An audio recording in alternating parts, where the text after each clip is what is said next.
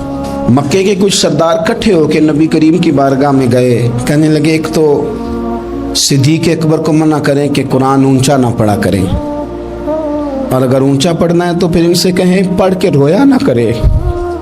حضور نے فرمایا اپنے گھر میں بیٹھ کے پڑھتا ہے روتا ہے, تمہیں کیا ہے. یا رسول اللہ یہ ابو بکر صدیق جب قرآن پاک کی تلاوت کر کے روتے ہیں نا تو ہماری بچیاں بھی رونے لگتی ہیں, ہماری عورتیں گھر کا کام کاج چھوڑ کے تو صدیق اکبر کے دروازے پہ کھڑی ہو کے روتی رہتی. حضور ان سے کہیں یہ قرآن سے جو شغف ہے ان کا, کہاں گئے مسلمان جو قرآن پڑھنے والے تھے, کدھر گئے. سارا کچھ ہی ہمارا موبائل لے گیا. میں کس طرح یہ بات بیان کروں کہ کچھ لوگوں نے رمضان میں بھی قرآن پاک ایک بھی ختم نہیں کیا, رمضان شریف میں بھی ایک قرآن پاک کی توفیق نہیں ہوئی, لے گیا سارا کچھ, ہماری خوش گپیاں. کمال ہو گئی, ہم نے سوچا ہی نہیں, فکر ہی نہیں کی. سنگیو واپس آؤ, قرآن پاک سے پیار کرو, قرآن پاک سے محبت کرو, قرآن کی تعلیم حاصل کرو. لوگ کہتے ہیں میں بوڑھا ہو گیا ہوں, زبان موٹی ہو گئی ہے, قرآن کیسے سیکھوں. 38.5 سال کی عمر میں کلمہ پڑھا حضرت صدیق اکبر نے.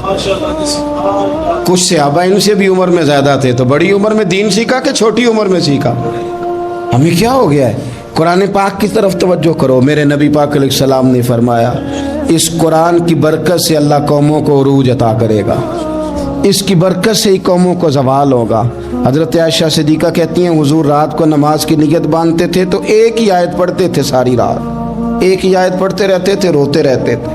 اور جب حضور روتے تھے تو جس طرح ہنڈیا ابلے تو آواز آتی ہے, اس طرح حضور کے سینے سے آواز آتی تھی. جبیر بن مطعم کہتے ہیں میں بدر کے قیدیوں کے بارے میں بات کرنے آیا حضور سے, تو نبی پاک مغرب کی جماعت کرا رہے تھے.